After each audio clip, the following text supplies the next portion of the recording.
Assalamualaikum warahmatullahi wabarakatuh.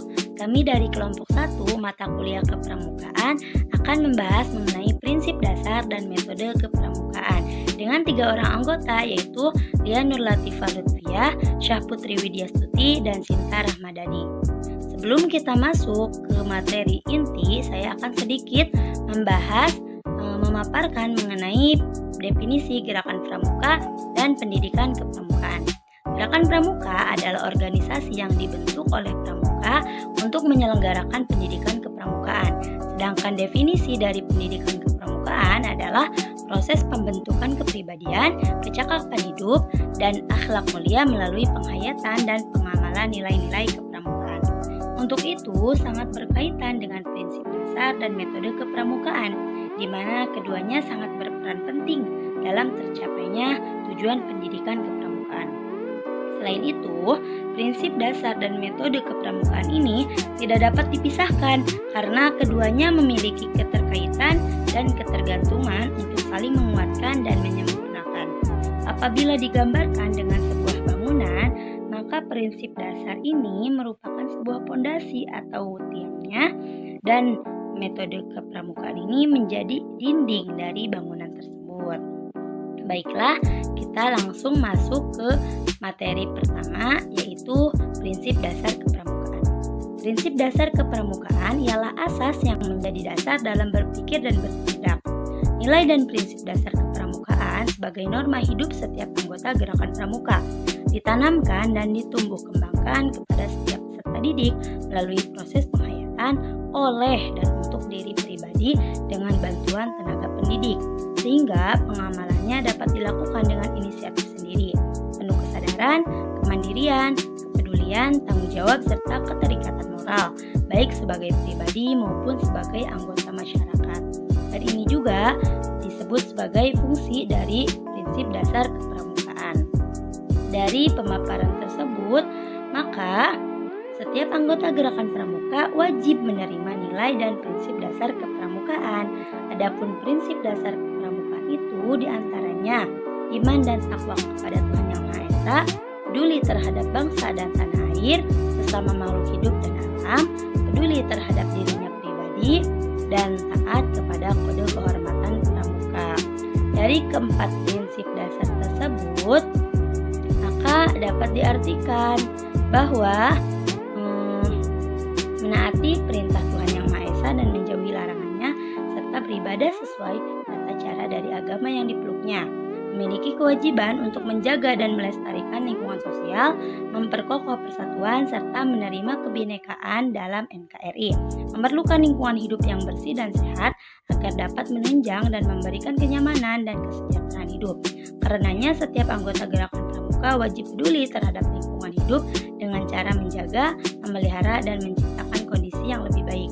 Mengakui bahwa manusia tidak hidup sendiri, melainkan hidup bersama berdasarkan prinsip pri kemanusiaan yang adil dan beradab dengan makhluk lain, khususnya dengan sesama manusia. Memahami prinsip diri pribadi untuk dikembangkan dengan cerdas guna kepentingan masa depan bermasyarakat, berbangsa, dan bernegara. Selanjutnya, materi yang kedua yaitu metode kepramukaan. Metode kepramukaan merupakan prosedur dan cara untuk mengimplementasikan nilai dan prinsip dasar kepramukaan. Setiap unsur dalam metode kepramukaan memiliki fungsi pendidikan spesifik yang secara bersama-sama dan keseluruhan saling memperkuat dan menjunjung tercapainya tujuan pendidikan kepramukaan. Selain itu, metode kepramukaan merupakan cara belajar interaktif progresif melalui 8 metode yang digunakan. Apa aja 8 tersebut? Yang pertama, pengamalan kode kehormatan pramuka. Yang kedua, belajar sambil melakukan. Yang ketiga, kegiatan berkelompok, bekerja sama, dan berkompetisi. Yang keempat, kegiatan yang menantang dan meningkat, serta mengandung pendidikan yang sesuai dengan perkembangan rohani dan jasmani peserta didik. Yang kelima, kegiatan di alam terbuka. Yang keenam, kehadiran orang dewasa yang memberikan bimbingan, dorongan, dan dukungan. Yang ketujuh, sistem tanda kecakapan. Dan yang terakhir, sistem satuan terpisah untuk putra dan putri. Dari ke-8 metode kepramukaan tersebut, mari kita bahas satu persatu. Yang pertama yaitu pengamalan kode kehormatan pramuka. Kode kehormatan pramuka yang terdiri atas janji yang disebut satya dan ketentuan moral yang disebut dharma merupakan salah satu unsur yang terdapat dalam metode kepramukaan. Pengamalan kode kehormatan pramuka diterapkan pada kegiatan upacara pramuka, kegiatan pelantikan anggota pramuka saat mereka mengucapkan janji pramuka, yaitu satya, dan dalam kehidupan sehari-hari, agar perilaku mereka sesuai dengan dharma pramuka. Untuk kode kehormatan pramuka ini akan dibahas oleh kelompok yang selanjutnya. Yang kedua yaitu belajar sambil melakukan atau learning by doing. Belajar sambil melakukan dilaksanakan dengan mengutamakan sebanyak mungkin kegiatan praktik secara praktis pada setiap kegiatan kepramukaan dalam bentuk pendidikan keterampilan dan berbagai pengalaman yang bermanfaat bagi anggota pramuka, sehingga para anggota pramuka dapat lebih mudah memahami materi yang disampaikan. Yang ketiga yaitu kegiatan berkelompok, bekerja sama, dan berkompetisi.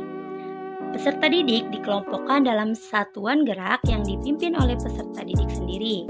Kegiatan berkelompok memberikan kesempatan belajar memimpin dan dipimpin, mengatur dan diatur, berorganisasi, memikul tanggung jawab, serta bekerja dan bekerja sama dalam kerukunan. Selanjutnya, poin yang keempat, yaitu kegiatan yang menantang dan meningkat, serta mengandung pendidikan yang sesuai dengan perkembangan rohani dan jasmani peserta didik. Anggota pramuka tingkat penggalang biasanya berada di tahap pertumbuhan masa remaja. Di usia tersebut, anggota cenderung melakukan hal sesuai dengan keinginannya yang dianggap benar oleh dirinya sendiri. Mereka akan belajar, mengikuti kegiatan jika mereka merasa butuh dan ingin, sehingga dengan kegiatan pramuka yang menarik dan menantang, para anggota penggalang tersebut merasa senang dan antusias dalam kegiatan tanpa adanya paksaan. Yang kelima, yaitu kegiatan di alam terbuka. Kegiatan di alam terbuka merupakan kegiatan rekreasi yang edukatif dengan mengutamakan kesehatan, keselamatan, dan keamanan, dan sering diikuti dengan kegiatan yang menarik dan menantang. Kegiatan dilakukan di alam terbuka karena menyegarkan pikiran dan badan, serta akan menimbulkan pengalaman tersendiri yang menguatkan ikatan seorang anggota pramuka dengan alam. Selain itu, juga dapat melatih anggota pramuka untuk bertahan hidup di alam terbuka secara sederhana namun menyenangkan. Yang keenam, yaitu kehadiran orang dewasa yang memberikan bimbingan, dorongan, dan dukungan. Anggota dewasa berfungsi sebagai perencanaan, organisator, pelaksanaan, pengendalian, pengawas, dan penilai. Pada setiap kegiatan, pihak dewasa akan memberikan bimbingan dan pendampingan, sementara pihak muda akan melakukan konsultasi dengan pihak dewasa sekiranya ada permasalahan terjadi. Kegiatan pramuka pada kedua gudeg tersebut dilakukan dengan pengawasan dan koordinasi dengan pembina, sehingga jika ada suatu permasalahan dapat diselesaikan dengan baik. Yang ketujuh, yaitu sistem tanda kecakapan. Tanda kecakapan diberikan kepada seorang anggota pramuka sebagai simbol bahwa dia telah mengamalkan nilai-nilai kepramukaan dan telah menguasai keterampilan-keterampilan tertentu.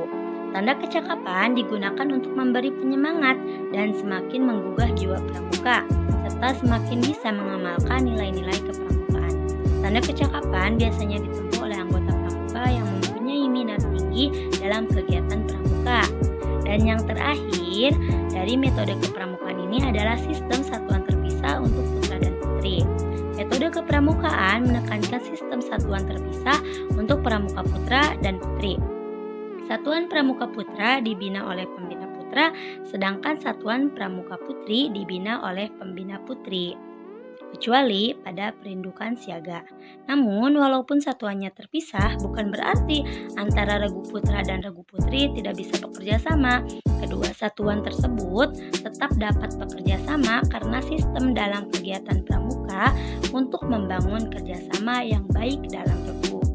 Dari semua materi yang telah kami paparkan tadi, sangat terlihat jelas bahwa prinsip dasar dan metode kepramukaan ini memiliki nilai yang baik untuk kehidupan sehari-hari. Jadi, seorang pembina pramuka ataupun anggota pramuka harus memahami dan menguasainya, terlebih untuk seorang pembina atau calon pembina pramuka. Karena selain untuk diterapkan kepada diri sendiri, juga diterapkan untuk orang lain, yaitu anggotanya.